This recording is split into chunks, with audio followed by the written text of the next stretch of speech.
operasional bisnisnya Agricon itu kan kemungkinan besar ada kegiatan atau aktivitas yang mana karyawan Agricon berinteraksi dengan pihak ketiga di luar, itu seperti apa protokolnya?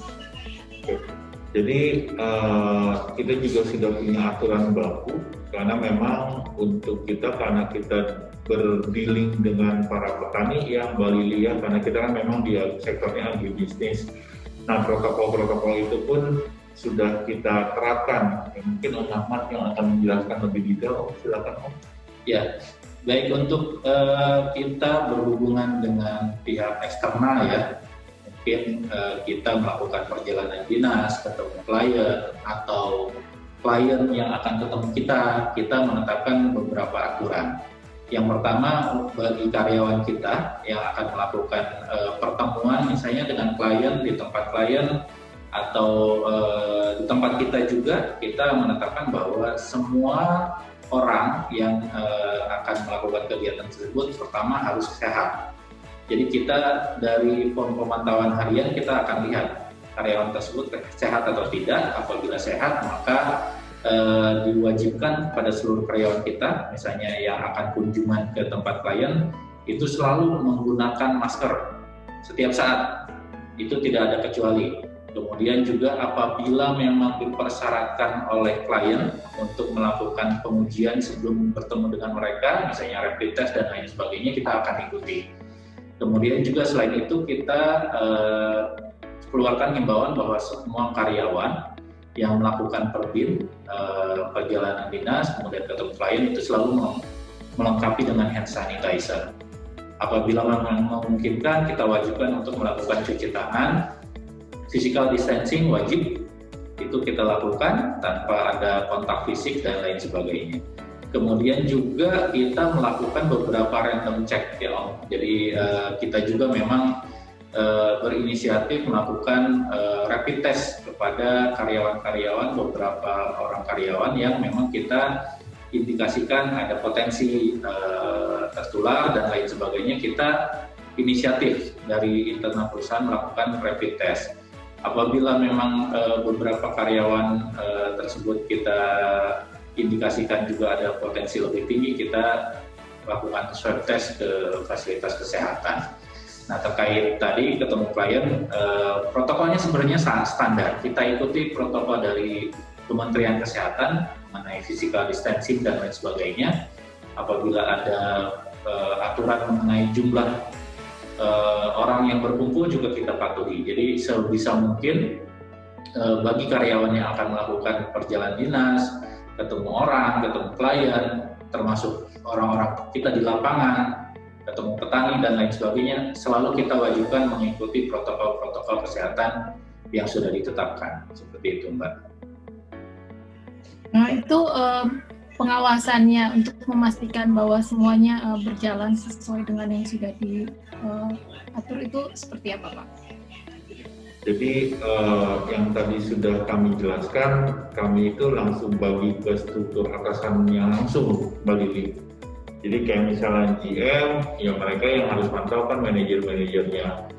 Yang manajer harus pantau supervisor-supervisornya. Supervisor harus pantau orang-orang lapangannya. Jadi sepertinya nggak sulit kalau misalnya mereka memantau, karena kan boleh dibilang GM mantau mungkin sekitar 5-6 manajer gitu ya. Satu manajer memantau 5-8 supervisor gitu. Jadi ketika kita bagi kekuasaan untuk mengontrol ini, ya Om Ahmad sama teman-teman boleh dibilang nggak terlalu repot. Dan tadi dengan unsur keterbukaan ini, ya alhamdulillah sampai saat ini, dan kebetulan juga setiap hari Senin Om Ahmad juga bikin inisiatif untuk kita semacam ada morning briefing Bali. Jadi jam 8.15 sampai jam 9 itu manajer sama semua GM itu kita ngumpul di Zoom.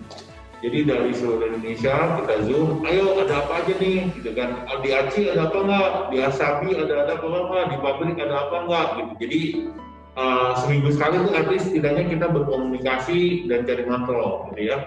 Lalu dengan form yang tadi disiapkan sama Satgas juga itu dengan mudahnya kebaca, gitu kan? Siapa yang sakit, sama siapa yang tidak.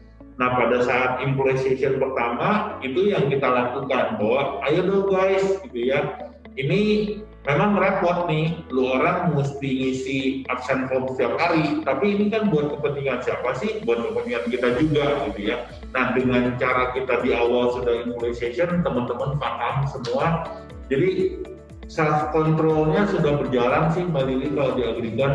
Muhammad mungkin mau nambahin? Ya, selain tadi kita wajibkan ya tiap hari mengisi formulir absensi kesehatan tersebut, juga kita ada petugas-petugas harian, Mbak. Jadi kita sudah tetapkan, sudah pilih dari perwakilan karyawan di tiap unit bisnis tersebut, kita ada namanya struktur petugas harian gugus tugas COVID.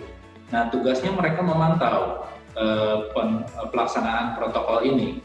Jadi mereka diwajibkan untuk memantau, melaporkan apabila ada mungkin yang ketidaksesuaian dengan protokol yang kita tetapkan. Kemudian juga mereka diberikan kewenangan oleh kita, oleh manajemen untuk melakukan kalau misalnya ada ketidaksesuaian atau pelanggaran, mungkin itu diberikan untuk kewenangan untuk menegur, mengingatkan, bahkan melaporkan kepada atasan masing-masing, atau bahkan mungkin kita ada kebijakan ya, karena ini kita anggap sebagai darurat karena memang ini kasus yang sangat-sangat sudah masif. Kita ambil kebijakan bahwa apabila pelanggaran ini tidak bisa diperbaiki, bahkan kesengajaan, kita sudah tetapkan adanya pendisiplinan. Jadi hal ini juga bisa kita berikan tindakan pendisiplinan kepada karyawan yang memang dengan sengaja melakukan pelanggaran, atau bahkan juga pada akhirnya kita akan ambil tindakan pemutusan hubungan kerja jika memang pelanggaran tersebut disengaja dan membahayakan kesehatan karyawan dan kelangsungan perusahaan. Seperti itu. Jadi itu, Mbak. Nah, di masa penyesuaian adaptasi baru itu, Pak, tadi juga sempat dijelaskan Pak Alan kan beberapa bagian mungkin sudah bekerja WFH seperti itu ya Pak. Artinya ada pekerjaan-pekerjaan yang di-shifting ke digital atau online. Nah ini nanti ke depannya apakah perusahaan akan terus beradaptasi dengan model bekerja seperti ini?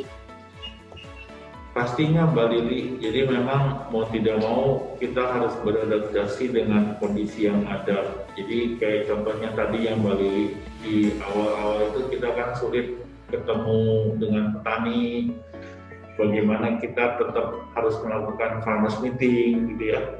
Nah, kita ambil inisiatif bagaimana kita mengadakan semacam webinar-webinar, baik itu secara regional maupun secara nasional.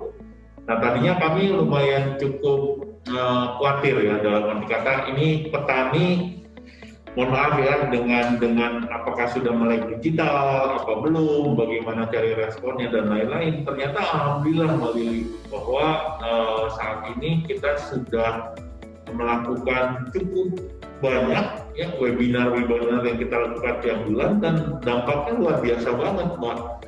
Ya, jadi selain di Zoom, ya kita juga punya kapasitasnya dari yang 300 sampai 1000 rooms ya. Kita juga membuka FB streaming. Ternyata setiap webinar itu rata-rata di FB Live aja kita bisa mencapai sekitar 25.000 sampai 30.000 petani.